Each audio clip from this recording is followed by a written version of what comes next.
Our reading is taken from Mark chapter 1 verses 1 to 8. We are reading from the NRSV translation. The beginning of the good news is Jesus Christ, as it is written in the prophet Isaiah. See, I am sending my messenger ahead of you, who will prepare your way, the voice of one crying out in the wilderness. Prepare the way of the Lord, make his paths straight. So John the Baptizer appeared in the wilderness, proclaiming a baptism of repentance for the forgiveness of sins. And the whole Judean region and all the people of Jerusalem were going out to him, and were baptized by him in the river Jordan, confessing their sins. Now John was clothed with camel's hair, with a leather belt around his waist, and he ate locusts and wild honey. He proclaimed, "The one who is more powerful than I is coming after me. I am not worthy to stoop down and untie the strap of his sandals. I have baptized you with water, but he will baptize you with the Holy Spirit." Listen to what the Holy Spirit is telling us today. May the words we receive inspire us, comfort us, and challenge us. Amen.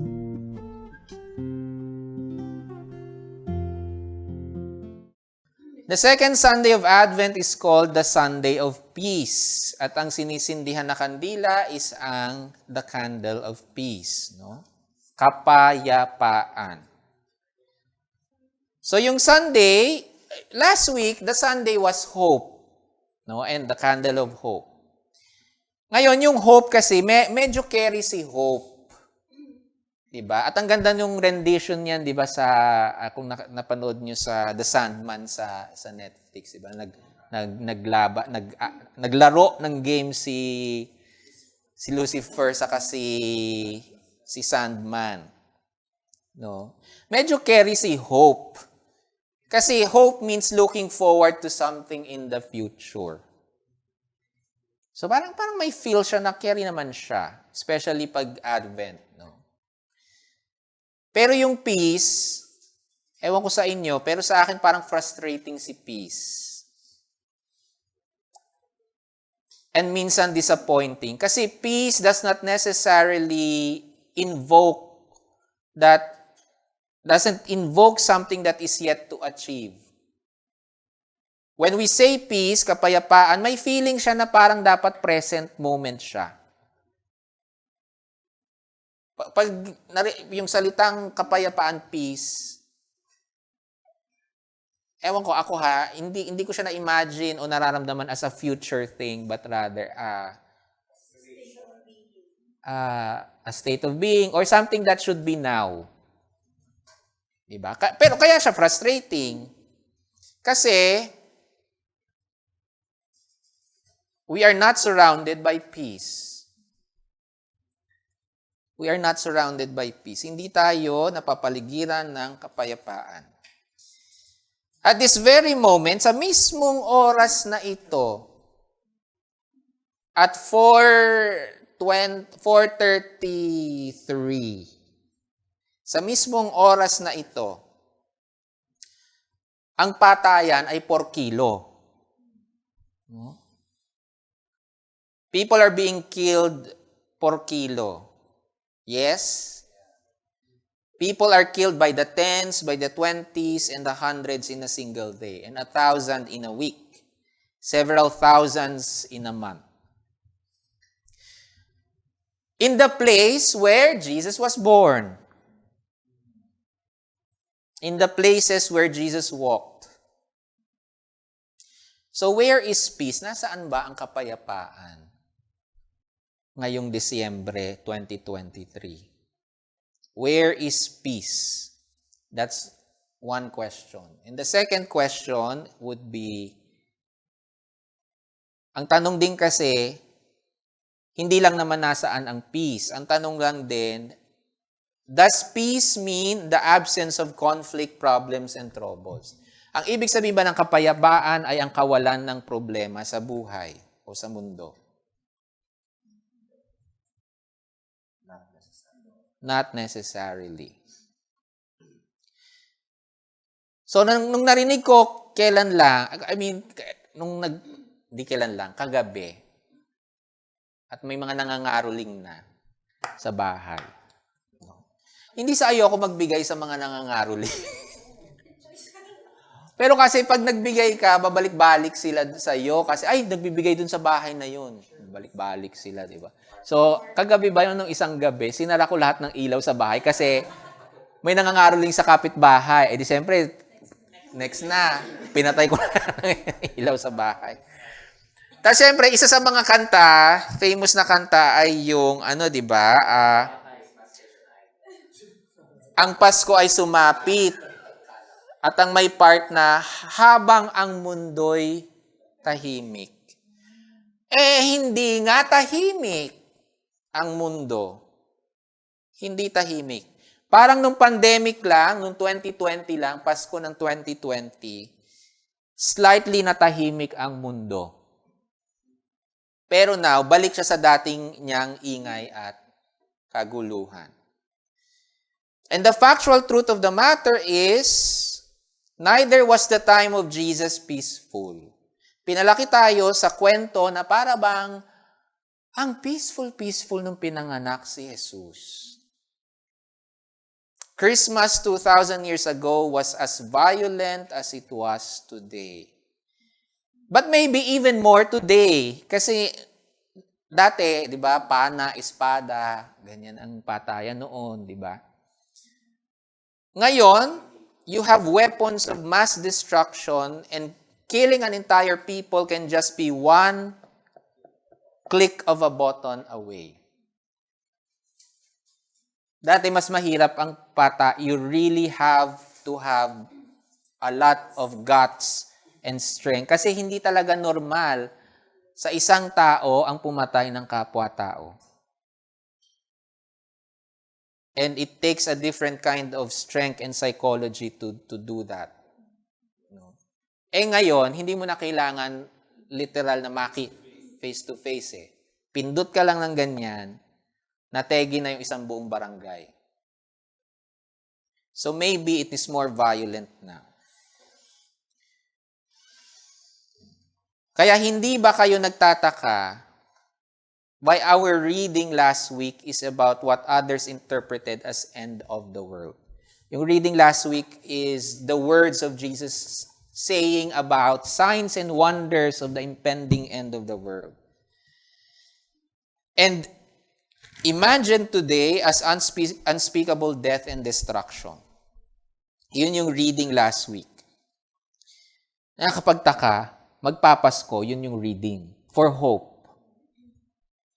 Ang reading, so last week, ang reading is hope, pero ang reading, end of the world. Diba? May kaguluhan, may ganyan-ganyan, no? Ganun yung reading last week. A Sunday lectionary reading for Advent in preparation for Christmas is end of the world. But of course, Ralph gave us a very beautiful and articulate interpretation. Not one of fear or terror, but of calm, kalmadong pag-asa. Pag-asang hindi paasa, yun sabi ni Ralph. But our reading today is a weird thing. A weird reading today. And it is the very beginning chapter of the Gospel of Mark. The first Gospel written. Si Mark, sa hindi natin nakakaalam, siyempre some of us, mga legacy members dito, alam na to. But for most of us, the Gospel of Mark is the first Gospel that was written 30 to 40 years after Jesus, after the historical Jesus. So, hindi po sinulat ang Gospel, hindi si Jesus ang nagsulat ng Gospel. Si Mark ay hindi nakasunod kay Jesus na sinusulat yung or may naka-record, ganyan. No? Hindi. 40 years pa bago na isulat ang unang gospel. Mas nauna pang naisulat ang mga letters of Paul. Mas naunang sinulat ang some of the letters of Paul. So our reading today is the first chapter, verses 1 to 8 of the first gospel. Lectionary reading for the second Sunday the Sunday of Peace. At yun ay, hindi natin na-realize that's a little bit odd. And it is a dangerous one. So if you were in the first century, nakuha nyo, halimbawa, hindi kayo Christian, you're just an ordinary, hindi kayo Christian, ibang relihiyon o walang relihiyon, ganyan. No? Nahawakan nyo yung scroll ng Gospel of Mark at nabasa nyo yung unang linya, pakibasa all together, the beginning. About Jesus the Messiah, Son of God, as it is written in Isaiah the prophet. Send my messenger ahead of you, who will prepare your way. A voice of one calling in the wilderness, prepare the way for the Lord, make straight paths for him. Sige, carry. Pero mas dun sa unang linya. The beginning of the good news about Jesus, the Messiah, the Son of God. Sa first century, pag nabuksan mo yan at nabasa mo yung unang linya lang, the first line, the beginning, the good news of Jesus, the Messiah, the Son of God. 40 years after siya pinako sa krus, itatapon mo yung scroll. Susunugin mo. Or, isusurrender mo. Hindi rin eh. Hindi mo isusurrender kasi pag sususpetsahan kang ikaw may-ari nun eh. No?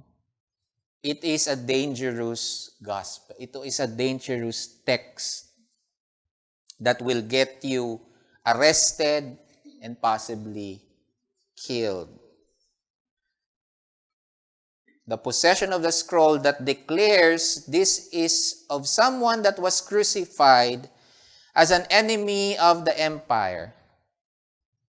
It can get you arrested and can get you killed. Because the title, yung titulo, sa atin, wala nang problema sa atin 2,000 years after, lalo na predominant na ngayon ay Kristiyano.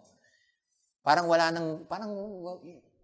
lang. Okay, yes, Jesus is the Messiah. Yes, Jesus is Son of God.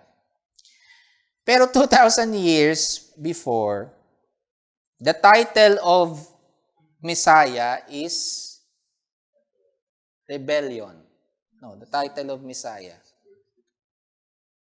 The title Son of God, pag Son of God, sa Romans, that is treason.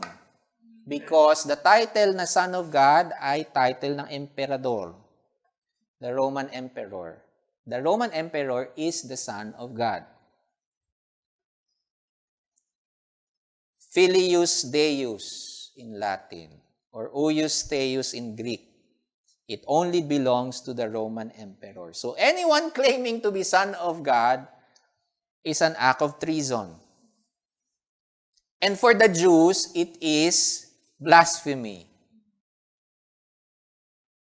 Then the beginning chapter, yung buong verse 1 to 8, speaks about another person who was also considered an enemy of the establishment and was later, saan nilagay yung ulo niya? Sa silver na plato. John the Baptist. He was considered an enemy of the state, of the establishment, and was beheaded for it. Pastor, para naman hindi nakaka-happy ang Christmas party message mo. Well, let's see. So, John the Baptist and Jesus of Nazareth were considered as disturbers of the peace. Tagapanggulo si Jesus at si John the Baptist. And yet, Christians, the first century Christians, called Jesus as the Prince of Peace. Bakit? Yung templo at yung imperyo, tinawag na panggulo si Jesus. Disturber of the peace. Reklamador. Saka bakit hindi disturber of the peace? Kasi nagwala siya sa templo. Ito yung templo, andito yung palasyo ni Pilato. Magkatabi lang yun eh. No? Tapos nagwala siya doon, nag-cause siya ng eksena doon. No? So disturber siya ng peace. Pero yung mga Kristiyano, na mostly mga mahihirap, mga slaves, tinawag siyang Prince of Peace. Bakit kaya? Because there are two kinds of peace. Yung una, peace, kawalan ng kaguluhan, walang kaguluhan, pero kaya walang kaguluhan because it is based on terror. Bakit peaceful sa Jerusalem 2,000 years ago? Kasi bago ka pumasok ng Jerusalem, dadaan ka muna doon sa isang hilera ng mga nakapako sa krus. At yung mga nakahilera doon na nakapako sa krus, lahat yon ay considered rebelde. So ito ang mangyayari sa iyo pag nanggulo ka. Yan yung reason ng crucifixion.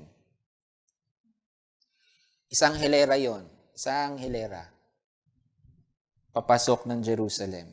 And most of the major cities na na-conquer ng Rome. Kawalan ng kaguluhan that is based on terror, oppression, and silencing of this dissent. And therefore, matatawag ba nating kapayapaan yon? Kung ang kapayapaan ay dahil takot ka.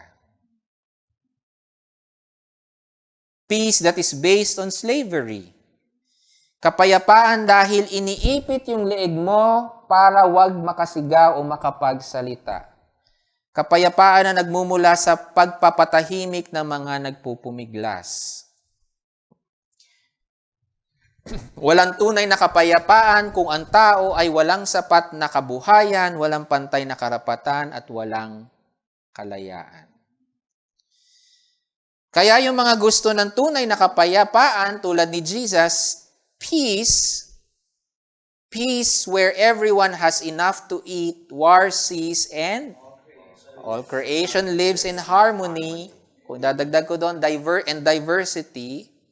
Yung kapayapaan where everyone has enough, war cease, lahat ng gera ay tapos na, and all creation lives in harmony and diversity. Peace that every people and family has a decent home, may sariling tirahan. Every child, a good education. Every worker, a just, dignified, and livable wage. Every farmer, their own land. Every indigenous and aboriginal tribe living in their own ancestral land and sacred mountains. Every person to love the person they love. Ang mga taong nagnanais ng ganitong kapayapaan, like Jesus and John, will always be considered as disturbers of the world's peace. Bakit ba kasi kayo reklamo ng reklamo? Unity na lang. Pag may unity, mas happy. Walang magulo. Magtiis na lang kayo sa pagbabayad ng tax at sa mataas na bilihin habang more bakasyon ang ibang tao. Yung emperador bakasyon ng bakasyon. Huwag na kayo magreklamo sa traffic at sa jeepney face out. Sumunod na lang kayo. Huwag ka na magreklamo sa mababang sweldo o kulang-kulang na benepisyo. Buti nga may trabaho ka. Huwag kang tatamad-tamad. Huwag ka nang magreklamo. Ayan, ano to? O kayong mga LGBT, huwag nyo nang igiit ang karapatan nyo. Kasi wala namang kayong karapatan in the first place. Hamburger lang kayo. Mag-hunger strike. So yes, the first chapter of the Gospel of Mark, and perhaps the whole Gospel of Mark, was dangerous when it was first written. Nung unang beses sinulat ang mga Gospels, ito ay mapanganib. At mapanganib na meron kang hawak ng Gospel. And it is still dangerous now if you really take it seriously to its exegetical and historical conclusion. Yung Gospel natin, yung nasa Bible, yan, makapal na yun. Kahit yung 4 na libro na lang, yung Gospels, if siseryosohin mo talaga yung tunay na nilalaman nun, historically speaking, it will still be dangerous today.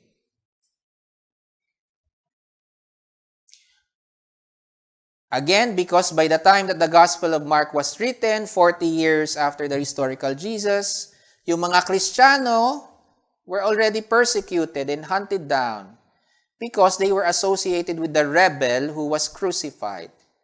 And only rebels get to be crucified. But the Gospel of Mark, when it declares that Jesus is the Messiah, the Son of God, yes, dangerous siya. Pero it is also a declaration of assurance and promise. Kaya despite ng lahat ng danger having the Gospels, despite the danger na patuloy na i-evangelize ang mga early Christians, they continued to do so. They continue to do so. Kasi, hindi lang naman dangerous ito. It is dangerous, but it is also saying that Jesus is the Messiah and Jesus is the Son of God is a declaration of assurance and promise. That perhaps in the midst of so many terrible things happening then and today and around us, perhaps even in your own personal life, the peace that this dangerous gospel is offering, as it offers to the first century Christians, are two kinds of peace. May dalawang kapayapaang ipinapangako ito. First, sabi nga, the assurance of Jesus Christ. There is good news in the midst of all the bad news of this world. At sabi nung medyo, hindi man ayaw, pangit ng word na idol. Fan ako, yan. Yung fan ko na pastor, si Nadia Bolz-Weber, si Pastrick, sabi niya, there is no good news that doesn't have a bad news. Good news is only good news because something terrible is happening. Diba? Good news ang bonus. Kasi hindi mo in-expect na may bonus. Hindi 13th month, bonus, yung extra. Diba? May mga companies nagbibigay ng extra bonus, diba? Good news, pag yung isang friend mong jowa-jowa na, nagka-jowa.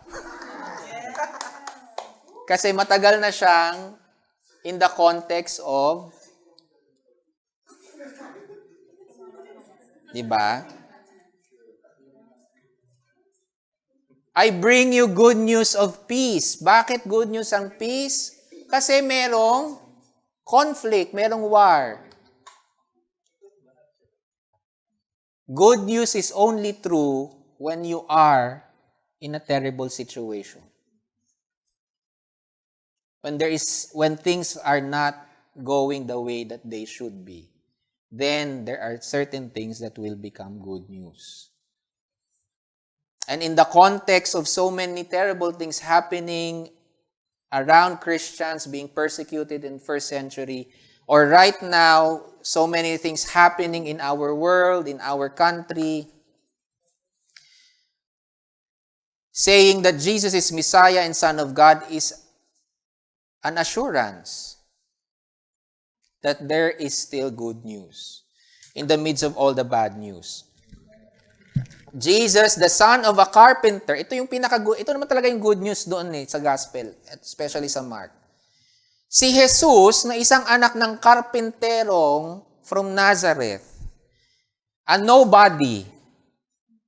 He was a nobody when he started. From a nowhere place. At sabi pa nga sa Gospel of John naman, walang mabuting nanggagaling sa Nazareth. Si Jesus, na totally a no one, is the Messiah. That is a good news. Hindi yung rich and powerful ang anak ng Diyos. Hindi yung rich and powerful ang magliligtas sa iyo. Ang magliligtas sa iyo ay isang mabaho, madungis, na anak ng karpentero mula sa estero.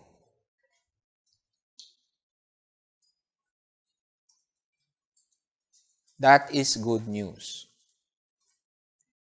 Jesus, the one who ate with sinners and befriended prostituted women, Samaritans, tax collectors, and the one who touched lepers, is the Son of God.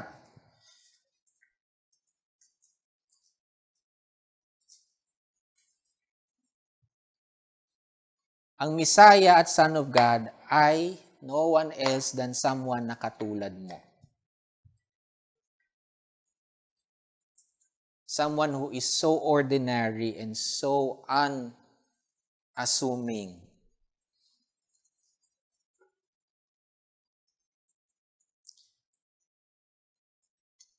Our peace first comes from the assurance that God took the side of the poor. Yun yung implication nun eh. Yung implication niyan.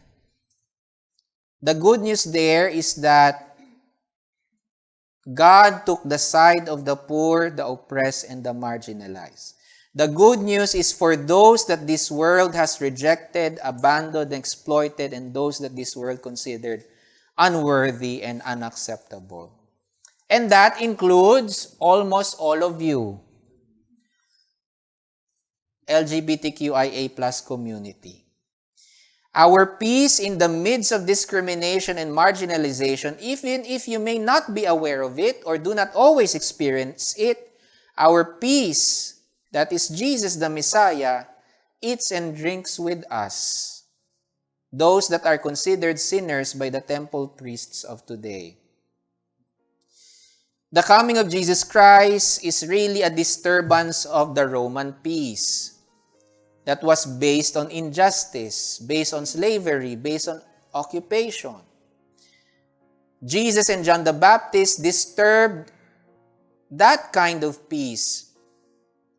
But we know that as Jesus disturbed the peace of the mighty and the powerful, a new community of people who practice radical hospitality, welcome and care was formed around this very title.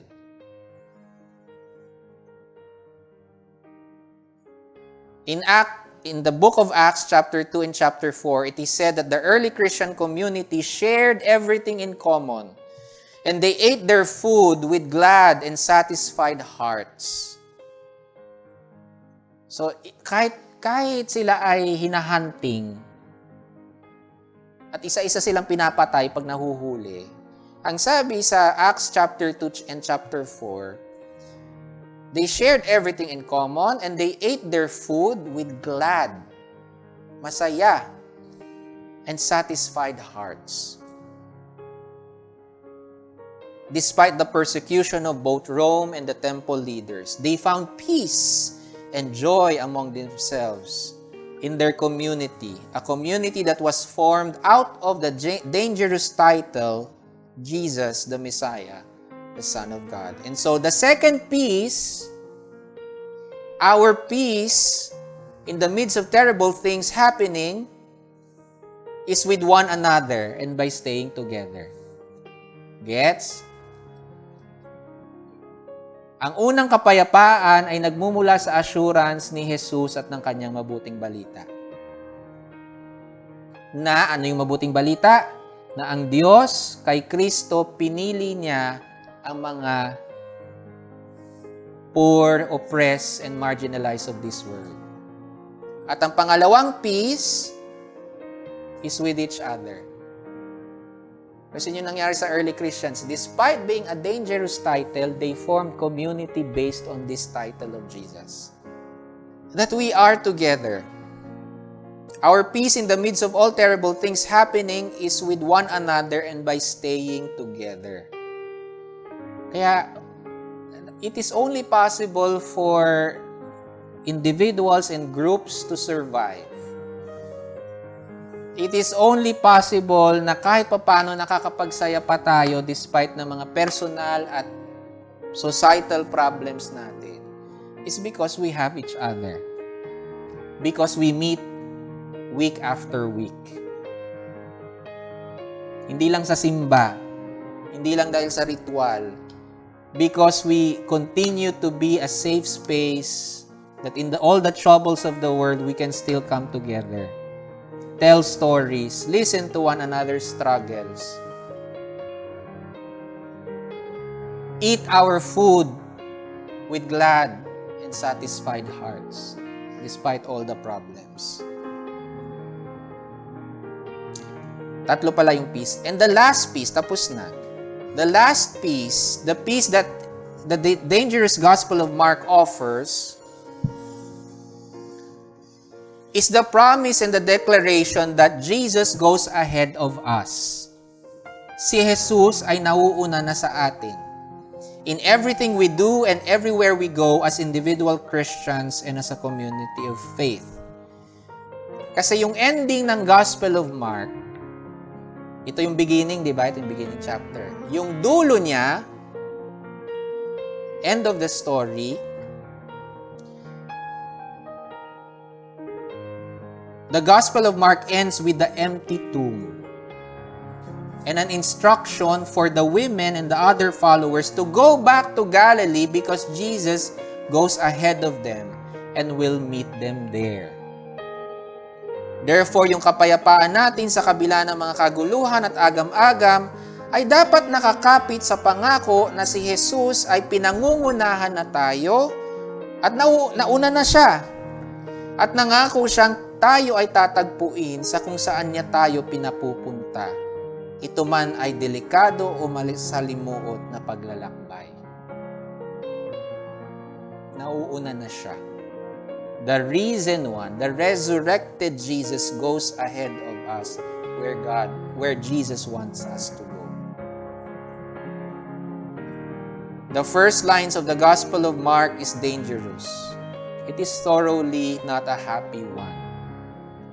If we really know how it was in the first century. But instead of fear and frustration that there is so much terror in the world, like the first Christian, we must find our peace and assurance of what the statement declares.